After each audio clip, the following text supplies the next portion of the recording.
हाँ वोकैब से चलेगा हम लोगों का, बिल्कुल बेसिक से क्लास स्टार्ट करेंगे। कल हमने टेस्ट लिया था वर्ब, राइट? सारे बच्चे तैयार हैं? गुड।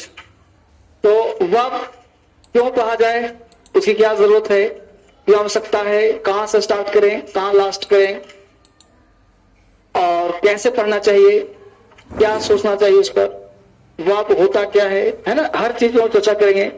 स्पोकन में क्या यूज है, राइटिंग में क्या यूज है ना, हर जगह पे कहां पे क्या इसका यूज है, तो हर चीज पे हम लोग चर्चा करेंगे, आज बताएंगे आप लोगों को। तो पहले हम लोग चलते हैं, स्टार्ट करते हैं।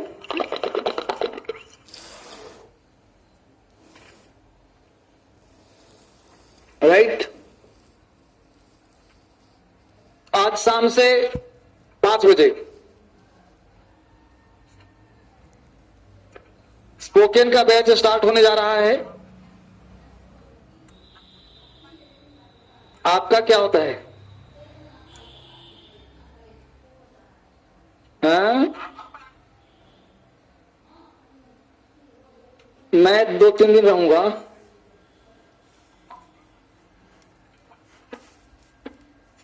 तो ऑनलाइन, वो ऑफलाइन शुरू होगा मेरा, वो भी आज जो शुरू है वो ऑनलाइन शुरू है। जो बच्चे ऐप पे क्लास कर रहे हैं, तो जिन बच्चों को स्पोकन क्लास करना है, आज शाम को लाइव आऊंगा यूट्यूब पर शाम को 5 बजे। ठीक है?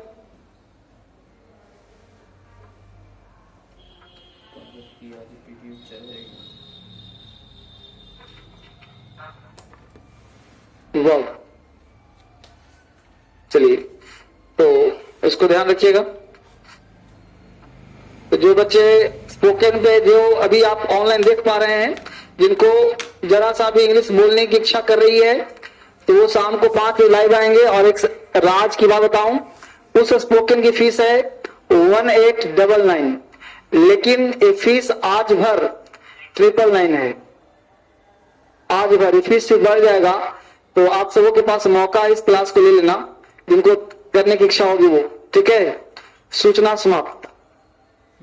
वापिस आते हैं। अब क्लास के लिए सबसे पहले वोकैब स्टार्ट करते हैं। वोकैब में N32 पहला वर्ड है इंपॉर्टेंट वर्ड्स फॉर एग्जाम के लिए है। पहला वर्ड है इम्पावर। इम्पावर का मतलब होता है अधिकार देना।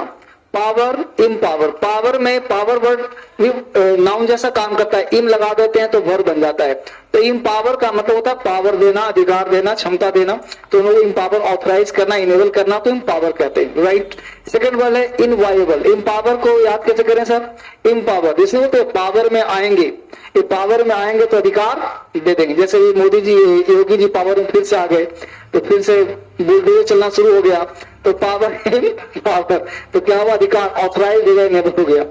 इनवायबल कहते हैं वांछनीय को, पाने की भूख को। इनवायबल, पाने की भूख, पाने की लालसा। इनवायबल को याद कर लो, इनवायबल, ए भाई लोग, ये जितने भाई लोग हैं ना, सबको पाने की भूख है, सब कुछ ना कुछ पाना चाहता है। तो इनवायबल मतलब पाने की लालसा, पाने की भूख, डिजायरेबल, ब्लेस्ड। इंगल्फ का मतलब होता है निगल लेना।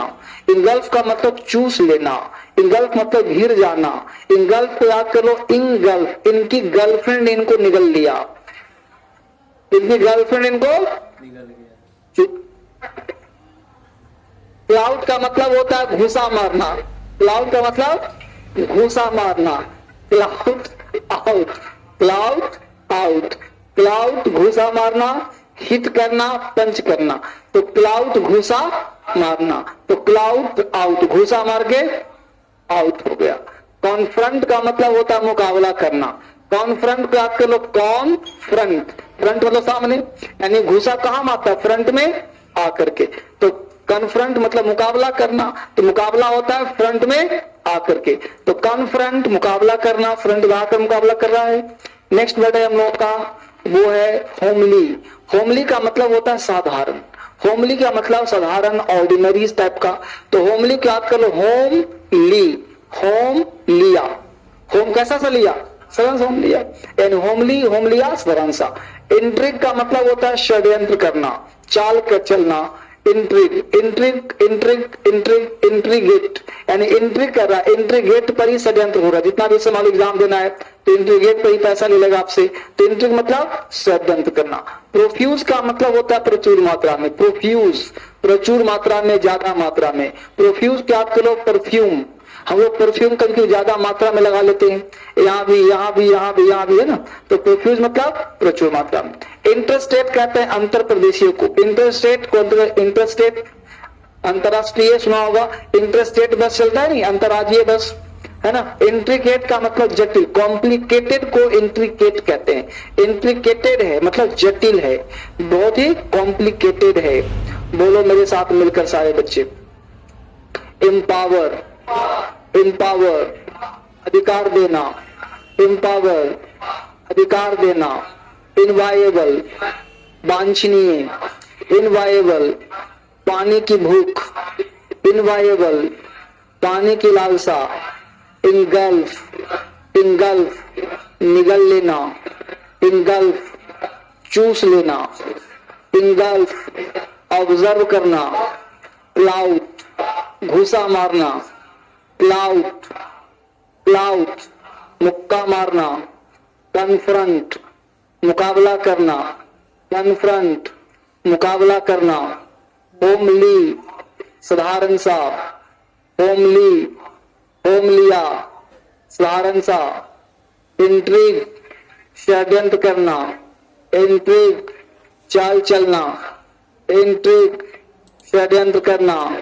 प्रोफ्यूज प्रचुर मात्रा में, प्रोफ्यूज प्रोफ्यूज प्रचुर मात्रा में। इंटरस्टेट अंतर प्रदेशीय, इंटरस्टेट अंतरराज्यीय। इंट्रिकेट कॉम्प्लिकेटेड, इंट्रिकेट जटिल, इंट्रिकेट जटिल। बहुत सुंदर। तो यहां तक काम आप सबने किया है। आज हम लोगों का टॉपिक है, इसका नाम है वर्ब। ठीक है, आज टॉपिक का नाम क्या है? वर्ब। राइट, स्टार्ट करते हैं। अभी कल से वो क्या भी पूछूंगा, है ना। इधर आज टास्क दे देता हूं, कल से पूछ पाछ शुरू कर दूंगा। या वॉल्यूम 2 दिखाइए। यस, ये देखिए ट्रिकी प्लस एडवांस वॉल्यूम 2 है। पेज नंबर 132 चल रहा था, 132 हो गया था, 33 हो गया था, 34 से पूछना है। तो 34 का ऊपर जो लिखा है turn over a new leaf, सुनो, वहां से लेकर क्लास में पूछा हूं, वहां से लेकर पूछूंगा विथ ओपन आर्म्स तक। Turn over a new leaf, page number 134, 134, page number 134 में first word is turn over a new leaf. तो स्टार्ट करूंगा और पूछूंगा एक एक बच्चे से with open arms, with open arms.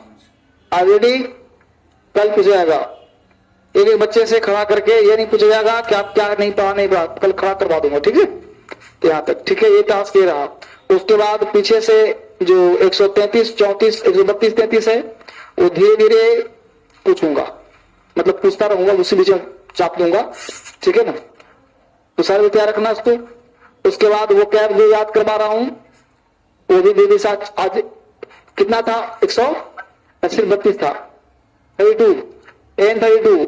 तो कल N32 पूछूंगा, क्योंकि जो करंट है, करंट की बात करते हैं। जैसे कभी क्या होता है, हम लोग क्लास स्टार्ट करते हैं तो सोचते हैं शुरुआत से पढ़ा जाए, और शुरुआत से पढ़ने पहुंचेंगे नहीं।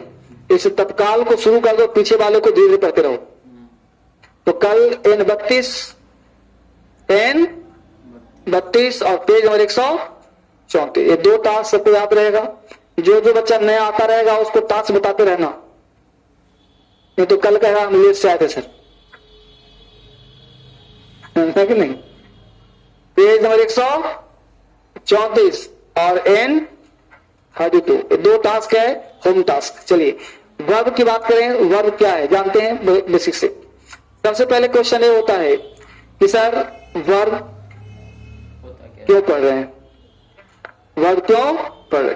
तो इंग्लिश की दुनिया में देखो बेटा, पहला आज मैं उस तरह से पढ़ाऊंगा कि जैसे मान लो आपका पहला ही क्लास आज है, आज पहले ही दिन तुम आए हो, आज से बैच शुरू हो रहा है ना, ऐसी कल्पना कर लो। अब देखो इंग्लिश की शुरुआत हमेशा होता है सब्जेक्ट से, वर्ब से और अदर वर्ड से। यही 3 पार्ट इंग्लिश की दुनिया में होता है। आप एक दिन पढ़ो, एक साल पढ़ो, एक महीना पढ़ो, ये 3 चीज तुम्हें मिलेगा।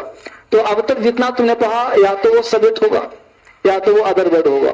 आपने पढ़ा होगा नाउन, प्रोनाउन, आर्टिकल, ये सब पढ़ा होगा, है ना, एडजेक्टिव। अब जो बीच का पार्ट है वर्ब, इसको पढ़ रहे हैं। वर्ब होता कैसे?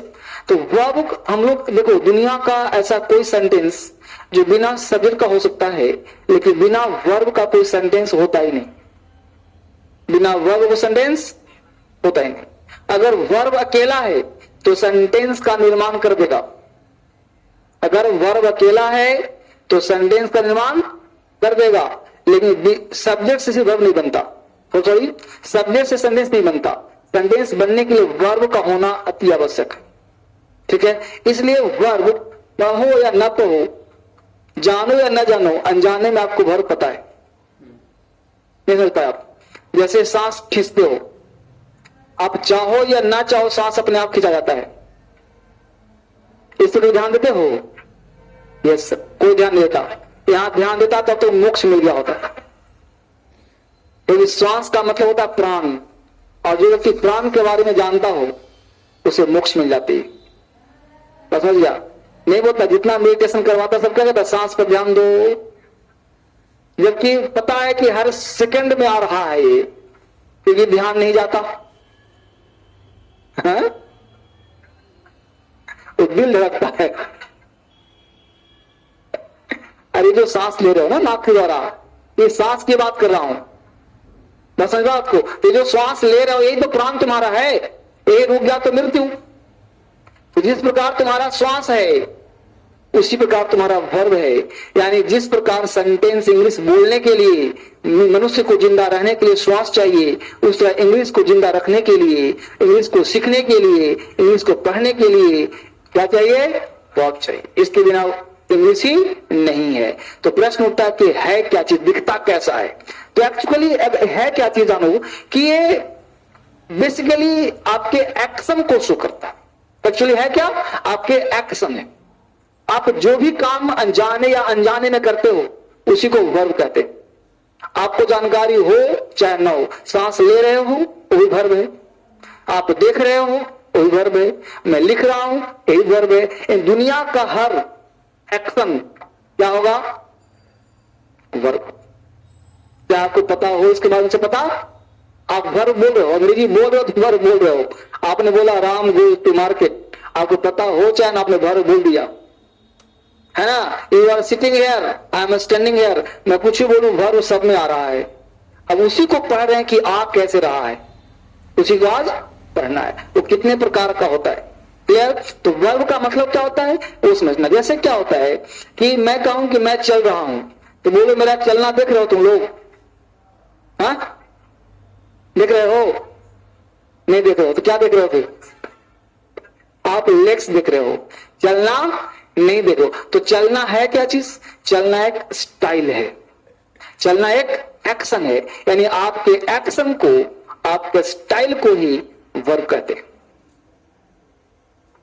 आपके एक्शन और स्टाइल को क्या कहते हैं?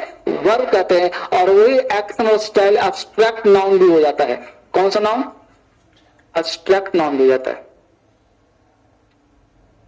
जैसे बोलते हो उसकी मुस्कुराहट अच्छी लगती है। अब मुस्कुराहट समझ पा रहे हो ना? मुस्कुराना, तो जिसके अंत में न लगा होगा वो वर्ब होगा, जिसके अंत में न लगा होगा हिंदी में क्या होगा? और न को हटा दो तो नाउन बन जाएगा, न को हटा दो तो नाउन बन जाएगा। इसे मुस्कुराहट, समझ पा रहे हो ना? तो क्या हो गया? Abstract noun. ना तो हम मुस्कुराहट देख सकते हैं और ना तो मुस्कुराहट देख सकते हैं। लग रहा कि दिख रहा हूं, तो आप देख क्या रहे हो? Chips, lips, tip. मुस्कुराना होगा पकड़ लेता, ले जाता हूं घर पे, हंसाऊंगा सर को, ऐसा नहीं होता। यानी कि जिस चीज को हम देख सकते हैं उसको छू सकते हैं, पकड़ सकते हैं, लेकिन हर चीज को हम देख छू नहीं सकते। इसलिए मुस्कुराना एक एक्शन है, स्टाइल है, उस स्टाइल को हम वर्ब कहते हैं। आई होप आपको समझ में अब आ गया होगा। बापति चलिए स्टार्ट करते हैं फिर वर्ब को और लिखते हैं, पढ़ने का प्रयास करते हैं कि वर्ब है क्या। तो वर्ब क्या है बेटा? क्रिया, एक्शन। लिखिए बराबर, जिसे हम देख नहीं सकते, फील करते हैं। A word that stand for doing और being something is called verb.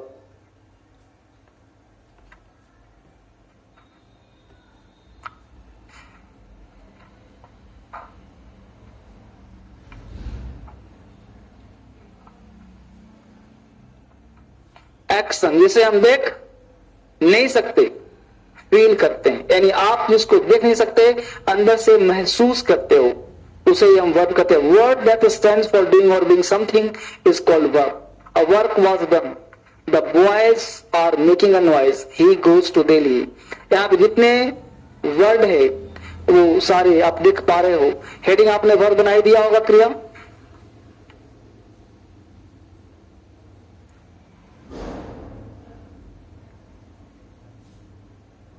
यानी वर्ब को आप देख नहीं सकते, वर्ब को आप फील करते हो। इसमें बहुत सारा चीज आपको सीखने को मिलेगा। वर्ब एक लंबा चैप्टर है, 8 से 10 क्लास 12 क्लास चलेगा। इसमें मॉडल्स वगैरह सब कुछ पढ़ाया जाता है, बहुत बड़ा आपके क्लास में लिया जाता है। तो इसे देख पा रहे हो। अब देखिए यहाँ पे एग्जाम्पल क्या दिया है, समझते हैं करके। A work was done, a work हो गया सब्जेक्ट, डन फिनिश ये हो गया वाज। यहाँ पे वाज जो है एक होने का बोध करा रहा है, पैसिव वॉइस है। कौन सा वॉइस है जी? पैसिव वॉइस है। समझ पा रहे हो ना? तो पैसिव वॉइस और एक्टिव वॉइस तो पढ़ेंगे 10 से क्लास में हम लोग। एग्जाम्पल दिया गया है, the boys are, he goes. तो गोज एक्शन कर रहा है, आर होने का बोध कर रहा है। यानी वर्ब आप कह सकते हैं। यहाँ पे समझिएगा, एक एग्जाम्पल देता हूं आपको। यहाँ पे लिखा उसको लिख लो, लेकिन इसके अलावा भी मैं तो एग्जाम्पल देता हूं। जैसे एक सिंपल एग्जाम्पल दूं मैं यहाँ पे, किसी is a nurse, she is a nurse. और यहीं पे लिखूं किसी ईट्स एन एप्पल। समझिए यहां से, उसको भी लिख लीजिए। यहां पे देखिए, बहुत बेसिक समझिए। सी सब्जेक्ट है, नर्स होने का बोध करा कि नर्स है, बीइंग यानी कि अदर वर्ड कह सकते हैं इसको। और इज जो है वो होने का बोध करा, होने का बोध करा, यानी ये बीइंग वर्ब है। कैसा वर्ब है? बीइंग का मतलब क्या होता है? होना। बीइंग का, बाबू इस फैन को बंद करिए, अननेसेसरी नॉइज कर रहा है, ठंडा भी लग रहा होगा बच्चों को, बंद करो। बहुत बहुत सुंदर, बैठ जाओ पैसा। तो सी इज अ नर्स, तो इज कैसा वर्ब है? बीइंग। बीइंग मतलब होना। तो यहां पे होने का बोध कर रहा है। तो जो होना दिखाता है, अ वर्ड दैट स्टैंड्स फॉर, वह शब्द जो आधारित है। अ वर्ड मतलब वह शब्द, एक शब्द कोई, दैट मतलब जो, स्टैंड्स फॉर आधारित है, डूइंग का मतलब, और बीइंग मतलब समथिंग इज कॉल्ड। यानी वर्ब कहते किसको है भाई? करना और होना। यानी जो वह शब्द जो करने और होने पर ही आधारित हो, उसे हम क्या कहेंगे? वर्ब कहेंगे। यानी करना होना कंपलसरी है, यही वर्ब होगा।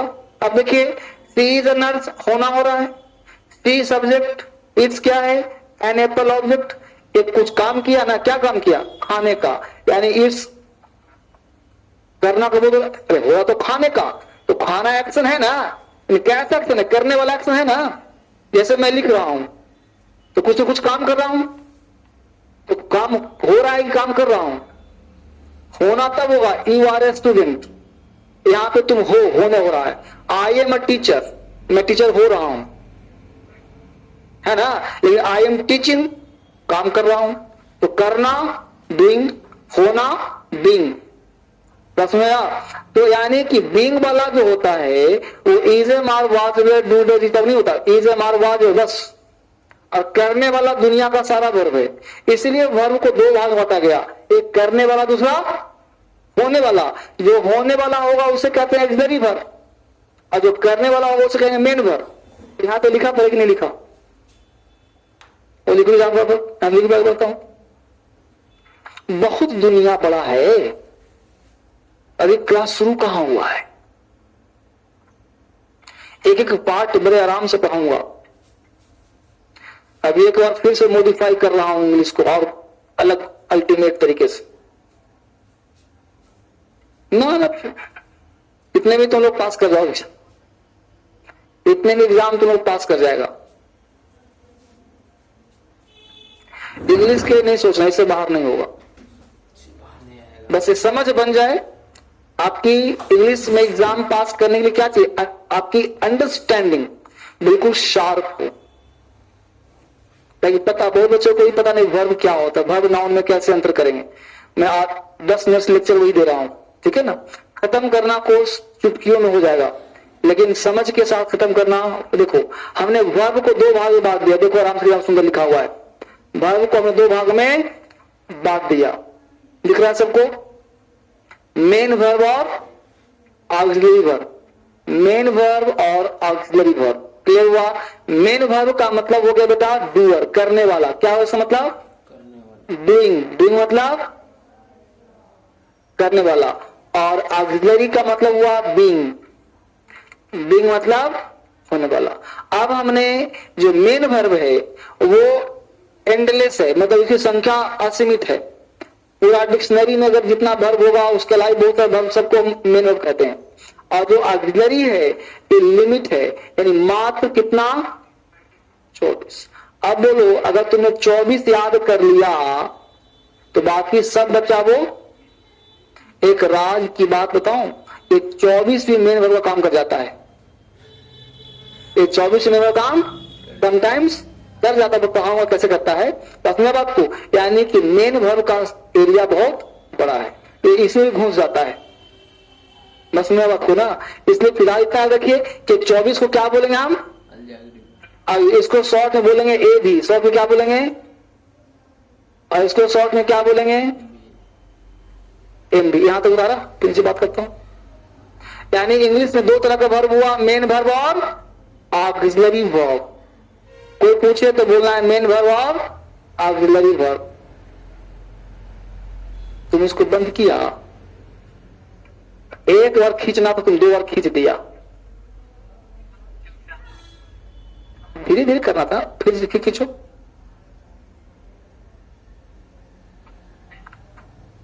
खींचो और रुको, हो गया, बैठ जाओ।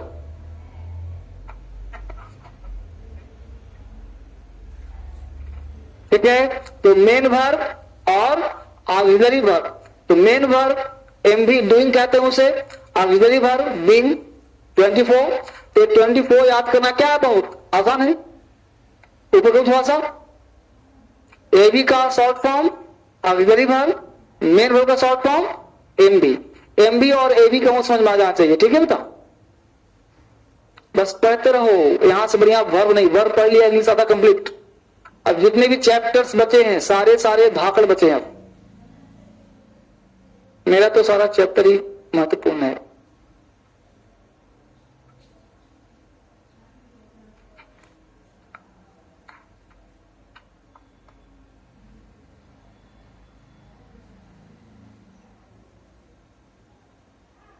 थोड़ा सा ऊपर कर रहा हूं।